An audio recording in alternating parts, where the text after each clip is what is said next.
नमस्कार. मी Pragya Mhetre, Sangli media communication YTV channel प्रस्तुत लेखणी माझी या कार्यक्रमामध्ये आपल्या सर्वांचं सहर्ष स्वागत. ना सजवायचे असते ना गाजवायचे असते, ना सजवायचे असते ना गाजवायचे असते, ती तर नुसती रुजवायची असते, ती तर नुसती रुजवायची असते. मैत्रीत ना जीव द्यायचा असतो, इथे फक्त जीव लावायचा असतो, इथे फक्त जीव लावायचा असतो. विरळ होऊनी मनात दरवळणाऱ्या निनावी सुगंधाच्या कविता, ओबडधोबड आयुष्याला मृदू मुलायम अर्थ देणाऱ्या कविता, जगण्याला फुलण्याचं बळ देणाऱ्या आशावादी कविता, मनाच्या ब्लॅक होलमध्ये जपून ठेवलेल्या अनमोल क्षणाच्या कविता, जीवाला जीव देणाऱ्या एका निरागस नात्याच्या कविता. अहो, कविता म्हणजे काय, तर या कवितांची व्याख्याच मी तुमच्यासमोर ठेवलेली आहे.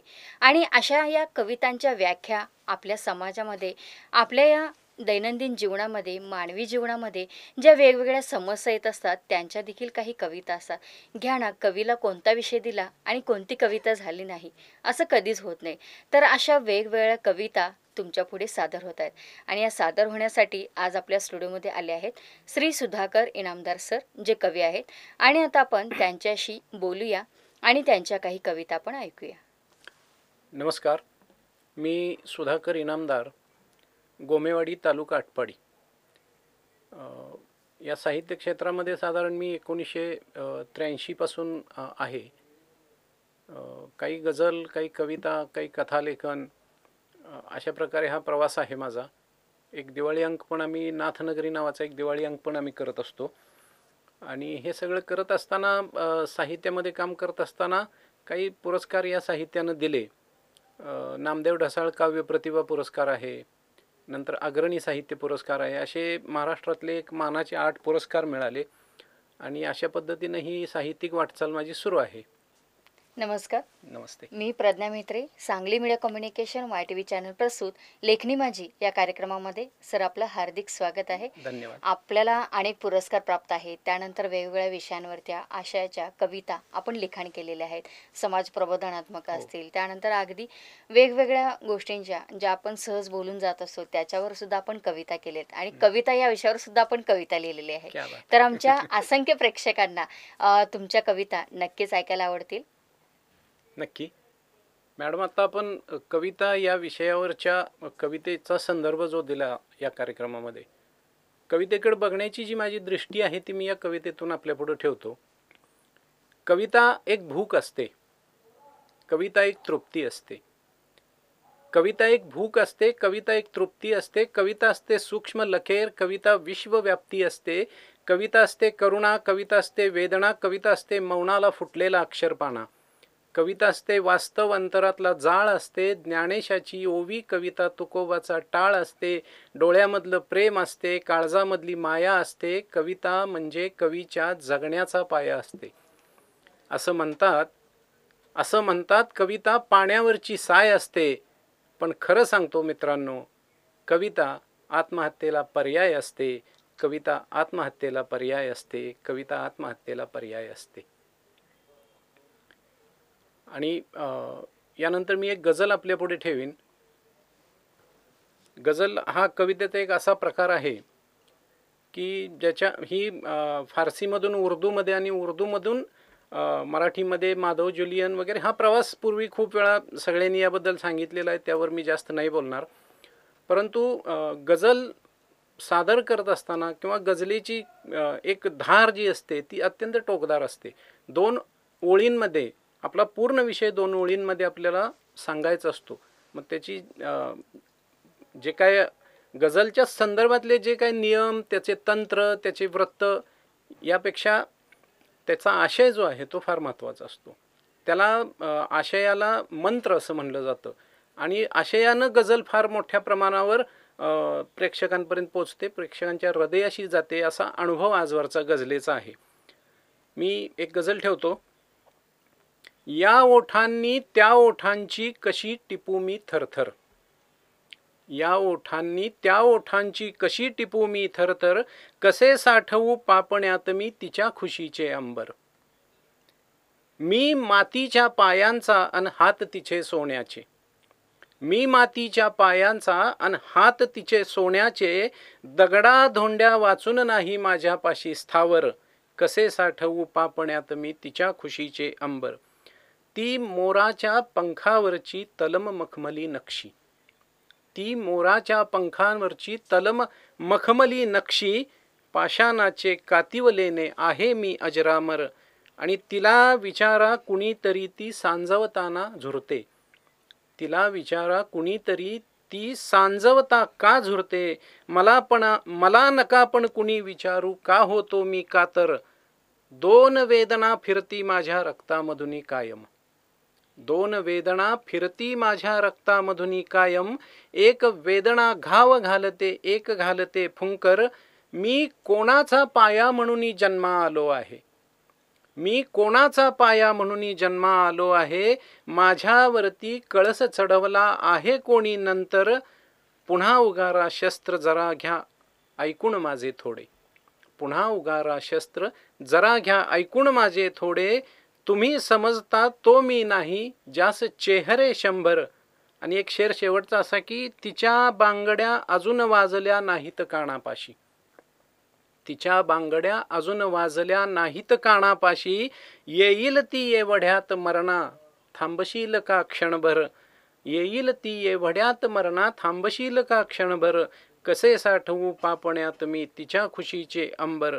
या ओठांनी त्या ओठांची कशी टिपू मी थरथर, या ओठांनी त्या ओठांची कशी टिपू मी थरथर. याच्यामध्ये गझलेचा जो काफी असतो किंवा जे रदीफ असतात त्याची मांडणी, त्याची वृत्त, याचं एक अत्यंत असं देखणं उदाहरण आपल्याला साणेकर सरांच्या गझलांमध्ये, सुरेश भटांच्या गझलांमध्ये, वैभव कुलकर्णींच्या गझलांमध्ये बघायला मिळतं. आम्ही सगळे त्या वाटेनं जाणारे प्रवासी आहोत, जी वाट भटांनी निर्माण केली. किंवा ही जी माळ आहे गझलची एक माळ, त्या माळेचा एक साधा मी मणी आहे आणि ते काम थोडंसं माझ्यापर्यंत मी करत पुढं चाललो आहे. आणखीन एक गझल या ठिकाणी तुमच्या पुढं ठेवतो मी. पाण्यापासून पाण्याला वेगळे कराया बघतो, पाण्यापासून पाण्याला वेगळे कराया बघतो, जो तो आता आपुल्यापुरते तळे कराया बघतो. पाण्यापासून पाण्याला वेगळे कराया बघतो, जो तो आता आपुल्यापुरते तळे कराया बघतो. निर्मोही त्या कसे म्हणावे मलाच समजत नाही, निर्मोही त्या कसे म्हणावे मलाच समजत नाही. बुक्का उधळून विठ्ठल जग सावळे कराया बघतो. देतानाचा हात तसा का आम्ही ठेवत नाही, देतानाचा हात तसा का आम्ही ठेवत नाही. घेतानाचे माप जसे सोगळे कराया बघतो. आपुल्या पुरता उजेड कोंडून ठेवायाच्या आधी, आपुल्या पुरता उजेड कोंडून ठेवायाच्या आधी. हा त्याला अन तो त्याला आंधळे कराया बघतो. झाकायाला वेडेपण अन शहाणपण दावाया, झाकायाला वेडेपण अन शहाणपण दावाया. मी माझ्या भवतीचे जग खुळे कराया बघतो. आणि एक शेर असा की निब्बर झाल्यानंतर सुद्धा माझी जीवनगाथा, निब्बर झाल्यानंतर सुद्धा माझी जीवनगाथा. मी का माझ्या इच्छांना कोवळे कराया बघतो. आणि मी माझ्या डोळ्यांचा आधी समुद्र केल्यानंतर, मी माझ्या डोळ्यांचा आधी समुद्र केल्यानंतर आता आता मी श्वासांची वादळे कराया बघतो. आता आता मी श्वासांची वादळे कराया बघतो. यानंतर आणखीन एक गझल मी तुमच्या पुढे ठेवेन.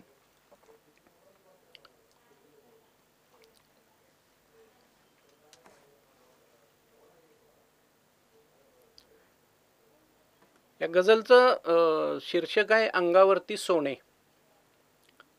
सामान्य माणसाचं जीवन जे असतं, गझलमध्ये गझल ही प्रेमाची परिभाषा अशी सुरुवातीची तिची व्याख्या बदलत बदलत गेली आणि नंतर गझल ही सामाजिक भान राखणारी एक प्रभावी कविता म्हणून पुढं येऊ लागली.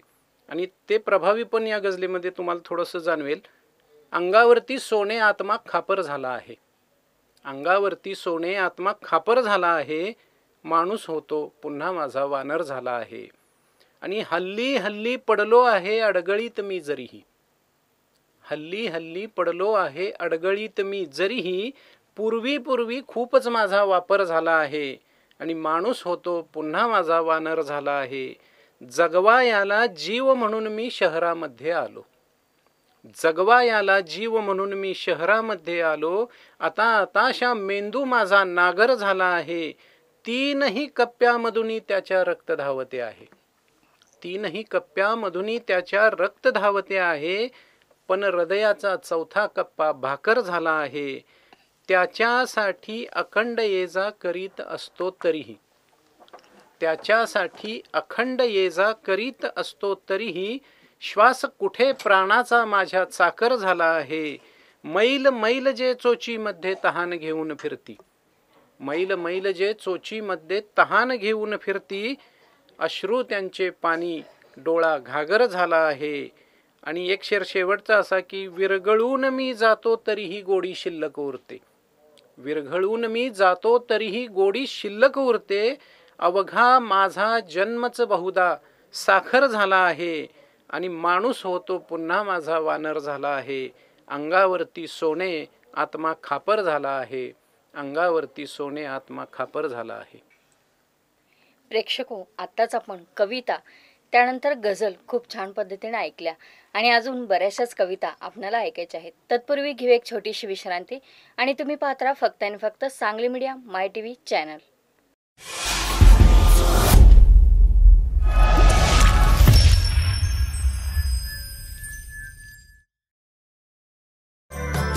बार बार दिन ये आए, बार बार दिल ये गाए, तू जिए हजारों साल ये हमारी आरज़ू. Happy birthday to you, happy birthday to you. मित्र हो, अशा आनंदमय शुभेच्छा तुमच्या कुटुंबियांना, प्रियजनांना आणि मित्रपरिवाराला जर पाठवायचे असतील तर एवढंच करा, 8 दिवस अगोदर त्यांचा एक फोटो आमच्या व्हॉट्सअप क्रमांकावरती पाठवायला विसरू नका. आयुष्यमान भव या माय टीव्हीच्या कार्यक्रमासाठी दररोज सकाळी 8, दुपारी 1 आणि रात्री 10 वाजता पाहत राहा माय टीव्हीचा आयुष्यमान भव हा कार्यक्रम.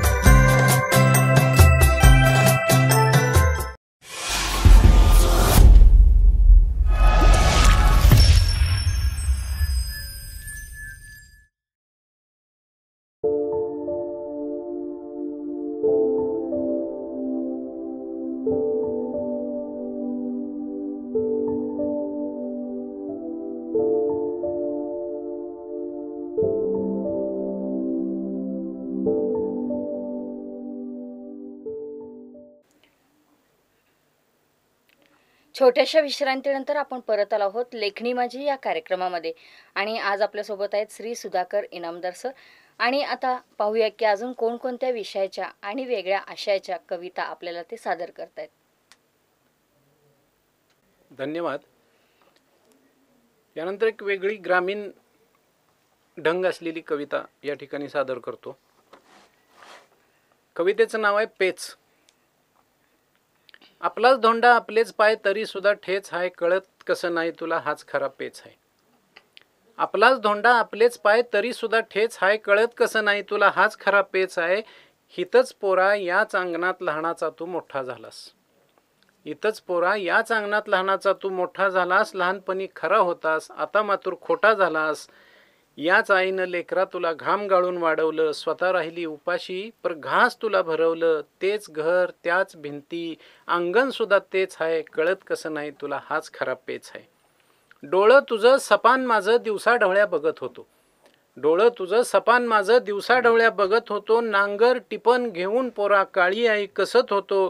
पै पै करून तुझ्या भविष्याची गाठ मारली. आता मात्र पोरा तुझी आमच्याकडं पाठ फिरली.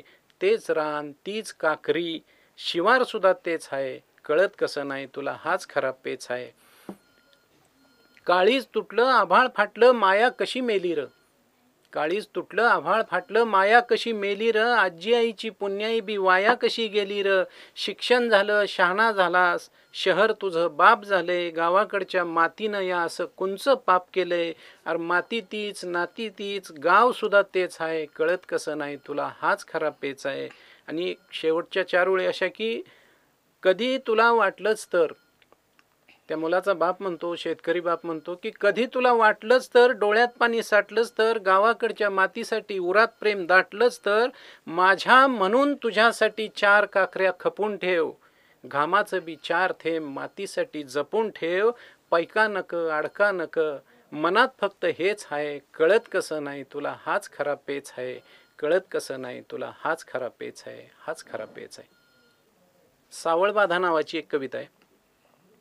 अलवार तुझ्या स्पर्शाने चांदणे उन्हाचे होते, अलवार तुझ्या स्पर्शाने चांदणे उन्हाचे होते, वैशाखी वनव्यामध्ये मेघातून रिमझिम येते, फुलतात फुलांचे घोस अन गंधित होतो वारा, भर मध्यानीला दिसतो मज क्षितिजावरती तारा, अलवार तुझ्या स्पर्शाने श्वासांचे वादळ होते, अलवार तुझ्या स्पर्शाने श्वासांचे वादळ होते, अन मावळतीची छाया डोळ्यातील काजळ होते, मोगरा टपोरा होतो अन गंधित होते जाई, वाऱ्याचे पैंजन बांधून मग रुणझुणते नवलाई, झरतात मुरलीचे सूर अन कापुरते हुरहुर, या कालिंदीच्या डोही माझते पुन्हा काहूर, मी कृष्ण सावळा होतो, मी कृष्ण सावळा होतो, तू शुभ्र पिठोरी राधा, मज डसे शुभ्रता आणिक, तुझ डसते सावळ बाधा, तुझ डसते सावळ बाधा.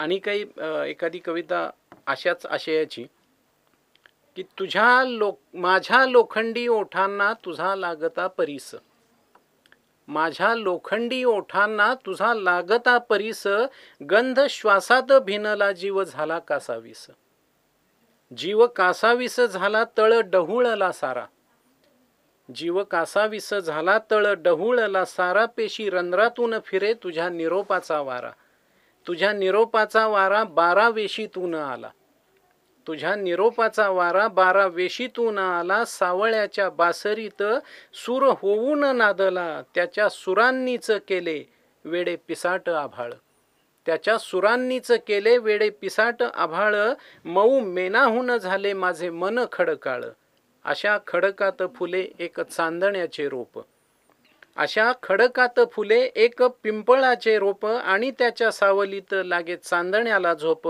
जेव्हा झोपेल चांदणे हात हातात घेशील, जेव्हा झोपेल चांदणे हात हातात घेशील, तुझ्या परिसाने माझे ओठ सोन्याचे होतील, तुझ्या परिसाने माझे ओठ सोन्याचे होतील, ओठ सोन्याचे होतील. एक कविता. दिवा सोडावा पाण्यात तसे द्यावेस सोडून, दिवा सोडावा पाण्यात तसे द्यावेस सोडून, भरत चांदण्यात सुद्धा मला पोळावे रे ऊन, जिथे मिळेल किनारा तिथे विसावे न जरा, मागे सुटल्या लाटांनो मला घडीभर स्मरा, ज्याच्या नशिबात आहे सदा काजळीचे जिने, त्याच्या ओठात पेरीन तुझे उजेडाचे गाणे, नदी नेईल तिकडे जात राहीन खुशाल, उद्या तळपेल माझ्या छोट्या ज्योतीची मशाल, कधी लागेल तो घाट जिथे वाजत आहे पावा, पाय पाण्यात सोडून राधा करत आहे धावा, तिथे करुणी मी धावा एक मागेन हे दान, तुझ्या कालिंदीच्या डोही माझा मिसळावा प्राण, तेल सरायाच्या आधी वात विझायाच्या आधी, त्याच सावळ्या डोहात मला मिळावी समाधी, त्याच सावळ्या डोहात मला मिळावी समाधी, माझ्या समाधीच्या वर पिस मोराचे चितारा, आणि रोज सांजताना ठेवा टाळ विनेचा उतारा, रोज सांजताना ठेवा टाळ विनेचा उतारा. धन्यवाद. सर, आज आपण स्टुडिओमध्ये आलात आणि खूप छान पद्धतीने वेगवेगळ्या विषयांवरच्या कविता आमच्या असंख्य प्रेक्षकांना सादर केल्या, त्याबद्दल सांगली मीडिया कम्युनिकेशन MyTV चॅनलतर्फे धन्यवाद देते. आणि पुढील वाटचालीसाठी आपणाला हार्दिक शुभेच्छा सर. आभारी आभारी. धन्यवाद. आज या ठिकाणी सांगली मीडिया MyTVनं मला आपल्या स्टुडिओमध्ये बोलावलं आणि एक कविता सादर करण्याची संधी दिली, आणि माझ्यासारख्या एका ग्रामीण भागातल्या कवीला प्रेक्षकांच्या समोर आणलं, त्याबद्दल मी मनपूर्वक आपल्या चॅनलचे आभार मानतो आणि थांबतो. धन्यवाद. प्रेक्षको, आत्ताच आपण श्री सुधाकर इनामदार जे कवी आहेत त्यांच्या वेगवेगळ्या विषयांवरच्या कविता आपल्याला ऐकायला मिळाल्या, आणि याचं प्रक्षेपण Sangli media communication MyTV channel करतं, की ज्यामध्ये आपणाला आपल्या या सांगली जिल्ह्यातील अनेक कवी आणि कवयित्री आपल्याला लेखणी माझी या कार्यक्रमाच्या माध्यमातून आपल्याला भेटायला येतात, आणि याचं प्रक्षेपण होतं सांगली मीडिया आणि MyTV चॅनलला. तेव्हा आवर्जून पहा तुमचं, आमचं आणि आपल्या सर्वांचं लाडकं चॅनल सांगली मीडिया माय TV चॅनल.